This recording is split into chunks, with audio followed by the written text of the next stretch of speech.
The Easter season is a popular time for families to bring bunnies into their home, oftentimes in the Easter basket.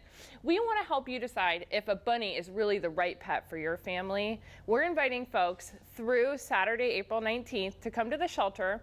We'll teach you about rabbit ownership, things you need to know if you are going to own a bunny. We'll give you a free chocolate bunny and an information packet. If you still think that a bunny is the right pet for you, we'll give you a half-off gift certificate for a rabbit or guinea pig adoption.